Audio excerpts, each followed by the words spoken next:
Hello and welcome to this week's episode of The Capitalist Investor. As always, you have me, Diamond Hands D, and back and better than ever, Cool Hand Luke. What's going on? What's up? I feel good. Feel good today. Excellent. I've had a lot of coffee.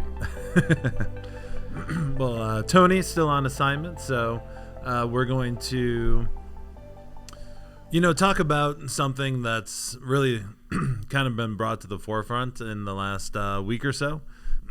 with Kamala's new. Sorry, man. He's got the vid.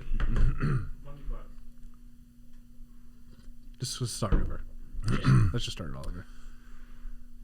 Hello and welcome to this week's episode of The Capitalist Investor. As always, you have me, Diamond Hands D, and back and better than ever, Cool Hand Luke. I'm jacked up on coffee, man. I feel good. Good. Let's do it. Let's do it. So today, I think we should talk a little bit about kind of the housing market in general, kind of how we see it going, especially with some of these new policies that we've been hearing kind of bandied about out there by the Kamala Harris campaign.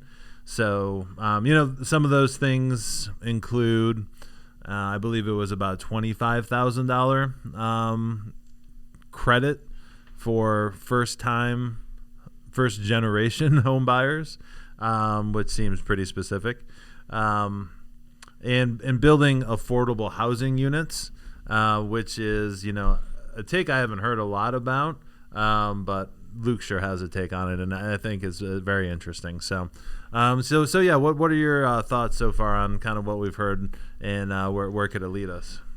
All right, let's take a step back. So, anytime the government gets involved, as we all know, they mess things up. So why is housing unaffordable in the first place? All right. It all comes back to the free markets haven't been able to operate correctly. They all haven't been able to work the way it was designed, where you have some supply, some demand. You have a free market with interest rates going up and down, depending on supply and demand. You had a flood of $9 trillion of deficit spending in 4 years, from 2020 to 2024. Because of that, the Federal Reserve has had to hike rates from 0% to 5%. So now you had $9 trillion inflate everything, including houses, basically doubled in like 4 years. Mm-hmm. Now you have financing go from 2.5% mortgages to 7% mortgages because of the Federal Reserve. So you have a double whammy happening because of one thing: government printing money. Mm-hmm. Inflationary aspects because of the government. They messed it up. So now the solution that you're telling me is going to happen is the government's going to come in here and try to fix things a second time, which means break things more and make things more problem by giving out tax credits, whether it's $25,000 for first-generation homebuyers, which basically just means giving illegals money, because only first-generation homebuyers now at this point are basically illegal immigrants, and maybe very few legal immigrants. And then you're also going to try to build new houses by incentivizing home builders or lumber with prices, whatever it be, in some sort of way. They're talking about like building 3 million new homes in the next couple of years. So the problem with this is essentially if you build more homes, and we do have a supply shortage, don't get me wrong, but if the government speeds it up and builds more home quicker than it should, you're actually going to have like the housing market like deflation, which most people think is like, okay, well, isn't that good if home prices come down or if my rent goes down? Like, isn't that good? No, because 70% of net worth in middle-class America is basically tied to housing, is tied to their house. A house has been one of the best ways for people to save money because, frankly, people are just really bad at saving money. Mm-hmm. They're bad at investing, putting money in their 401ks. They're bad at pensions don't exist anymore, so they spend what they make. So when you have a mortgage, you have to pay that off. So the mortgage has been a great savings vehicle for a majority of middle-class America for a long time. So the net worth that you've made in your house, if you're 50, 60, 70, 80 years old, and you have $500,000, $600,000, $700,000 of equity in your house because it's appreciated and you've paid off your loan over 30 years, well, if you lose values in your home, that's not a good thing either. So basically your trade-off is you mess up the whole generational cycle of wealth accumulation to then trade off to try to help the younger people, which doesn't work in the end either, because when when generation loses money, that's a trade off somewhere else, and someone else loses money. Yep. So it's shocking to me that you go online, and this is kind of where I first saw it. Have you seen Mark Cuban posting these days? Yeah, he's a liberal. What happened to that guy? He got rich, and now he just thinks that he doesn't remember his roots. I don't think it seems like overnight he turned into a complete crazy person, because I saw him arguing the other side of this. Well, why do you think? Because it helps make him money somewhere else. If he becomes a huge Democrat, liberal, whatever it be, outspoken, it just gets him more business. Mm-hmm. Like, you got to remember, like, where a lot of his money and assets are located. Like, that's just how it is.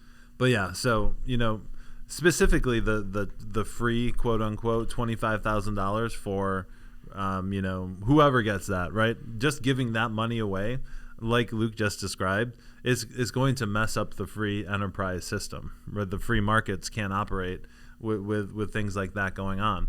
And it's clearly going to it's not going to fix the shortage. It's probably going to push it in the other direction. Well, here's the other thing is you have this economics Ponzi scheme scenario happening where younger people aren't having kids. So we have right now population increases in the U.S. is being filled by immigration, legal and illegal immigration both, and that's helping fill the population growth in America. At some point in time, immigration cannot continue to happen at the rate it is, right? Legal and illegal.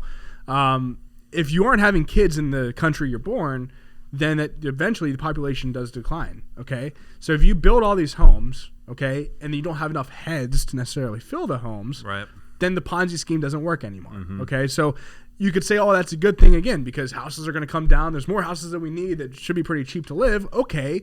But if majority of net worth, like trillions and trillions of dollars, is tied into housing, and that all gets wiped out, that gets cycled all through the economy, including the banks that collapse, including if you have money in the bank, you collapse with your savings because the banks can't lend out money. So all this stuff doesn't work anymore. The economic Ponzi scheme collapses, which is why the free markets are always best at dictating how many homes you should build. What is the price of a home? What is interest rates instead of the Federal Reserve controlling things, which is just another socialistic entity. That's the problem with the system.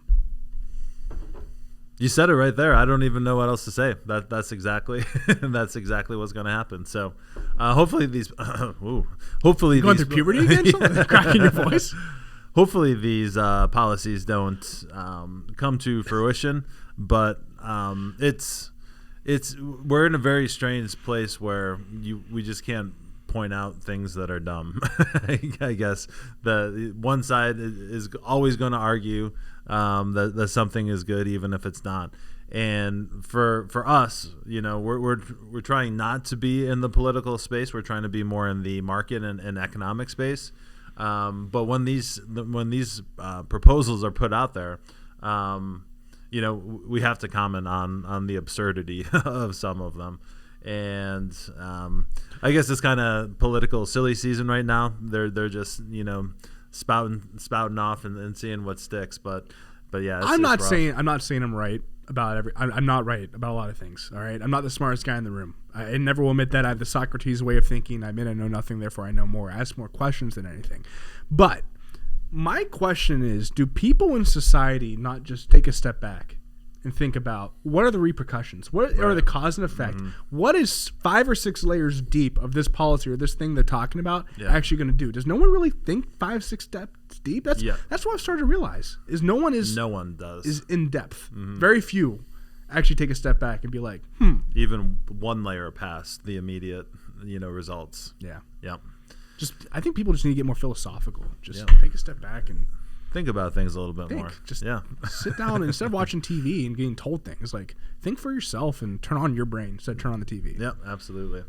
So hopefully we help you do that every once in a while with these podcasts. So thanks for listening. If you guys have any questions, comments, show ideas, hit us up at info@swpconnect.com, and we'll talk to you next time.